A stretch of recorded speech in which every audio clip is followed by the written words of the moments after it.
नमस्कार, मौसम तक चैनल पर एक बार फिर से आपका बहुत-बहुत स्वागत। आज आप देख सकते हैं राष्ट्रीय राजधानी दिल्ली में किस तरह से फॉग छाया हुआ है। इस समय लगभग सुबह के साढ़े 9 बजने को हैं और कई जगहों पर दिल्ली और एनसीआर समेत उत्तर भारत के मैदानी इलाकों पर कोहरा जैसा माहौल है, कोहरे जैसा और दक्षिण भारत के क्षेत्रों में कई जगहों पर मध्यम से तेज़ बारिश हो रही है। मध्य भारत के क्षेत्रों में और पूर्वी भारत के कुछ इलाकों पर भी बादल और बारिश का प्रभाव दिखाई दे रहा है। अगर मैं शुरुआत उत्तर भारत के क्षेत्रों से ही करूं तो आज राष्ट्रीय राजधानी दिल्ली में 11.1 डिग्री सेल्सियस तापमान सफदरजंग मौसम केंद्र पर रिकॉर्ड किया गया, जो कि सामान्य से 3 डिग्री सेल्सियस कम है। और यही स्थिति लुधियाना, पटियाला, बरनाला, मोगा और अमृतसर समेत करनाल, पानीपत, सोनीपत, मेरठ, सहारनपुर, बिजनौर, अलीगढ़, गौतम बुद्ध नगर, बुलंदशहर, आगरा, मथुरा और राजस्थान के कई शहरों में, मध्य प्रदेश के कई शहरों में रही।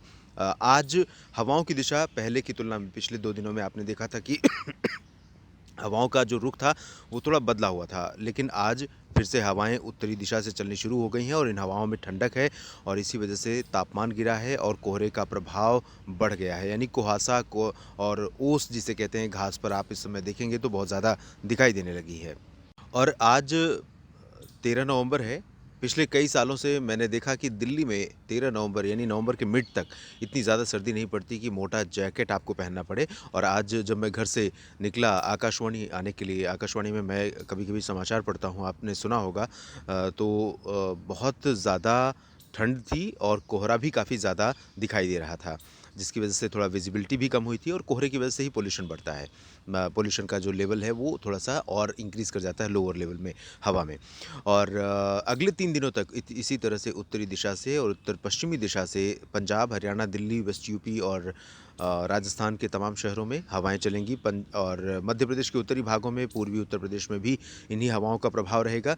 जबकि अगर हम गुजरात और राजस्थान की बात करें तो गुजरात के भी कुछ हिस्सों पर प्रभाव रहेगा हवाओं का, लेकिन मध्य प्रदेश पर के दक्षिणी हिस्सों में और महाराष्ट्र, छत्तीसगढ़, उड़ीसा, झारखंड भी सॉरी बिहार, इन सभी भागों पर हवाओं का रुख बदल चुका है और यहाँ पर बादल वाली पूर्वी हवाएं आ गई हैं और इसी वजह से झारखंड में बारिश हुई है कुछ जगहों पर और बारिश होगी भी। पश्चिम बंगाल, उड़ीसा, छत्तीसगढ़ में भी बारिश हुई है, महाराष्ट्र में भी कुछ स्थानों पर वर्षा हुई है और इन सभी राज्यों में जिनका मैंने नाम लिया, इन सभी क्षेत्रों में बादल अगले 3 दिनों तक रहेंगे, आते जाते रहेंगे। और झारखंड में, पश्चिम बंगाल के कई शहरों में, उड़ीसा में, छत्तीसगढ़ में, महाराष्ट्र के विदर्भ, मराठवाड़ा, मध्य महाराष्ट्र और कोंकण गोवा के दक्षिणी हिस्सों में कई जगहों पर वर्षा होगी। मध्य प्रदेश में कुछ स्थानों पर लाइट रेन हो सकती है या बूंदाबांदी हो सकती है। मेनली ड्राई वेदर रहेगा, बादल आंशिक आ सकते हैं। गुजरात में भी कुछ इसी तरह से मौसम रहने की संभावना है।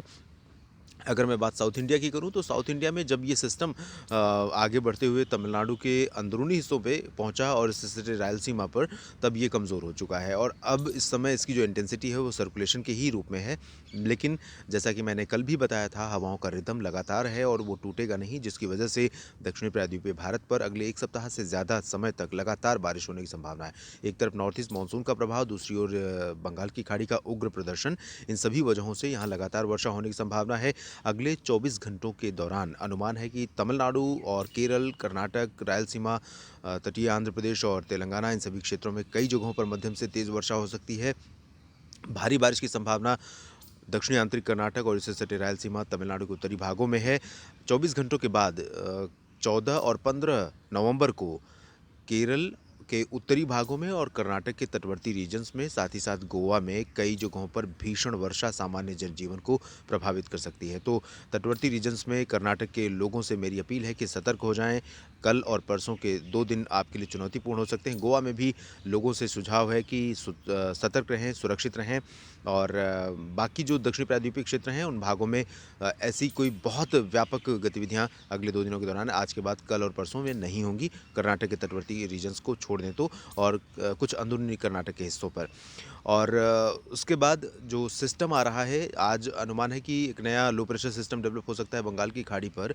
वो आगे बढ़ेगा और जब आगे बढ़ेगा तो फिर से पूरब के तट पर बंगाल से लेकर तमिलनाडु तक कई जगहों पर व्यापक वर्षा देखने को मिल सकती है।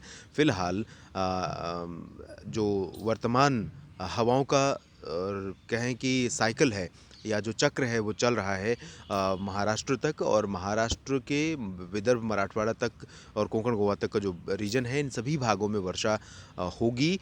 अगले 24 घंटों अगर मैं आज की बात करूं तो दक्षिणी क्षेत्रों में वर्षा सीमित रहेगी और कल से आप देखेंगे कि थोड़ा-सा उत्तरवर्ती इलाकों में भी पहुंची है, यानी रत्नागिरी और अलीबाग, मुंबई में भी कल दस्तक दे सकती है बारिश।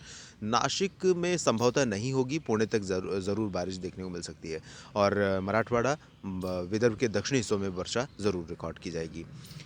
और नॉर्थ ईस्ट इंडिया में बारिश हो सकती है कुछ जगहों पर और साथ ही साथ बारिश हो सकती है झारखंड, गंगेय पश्चिम बंगाल के क्षेत्रों में कई जगहों पर, लेकिन ऑन एंड ऑफ होगी। बहुत लगातार बहुत भारी वर्षा होने की संभावना नहीं है।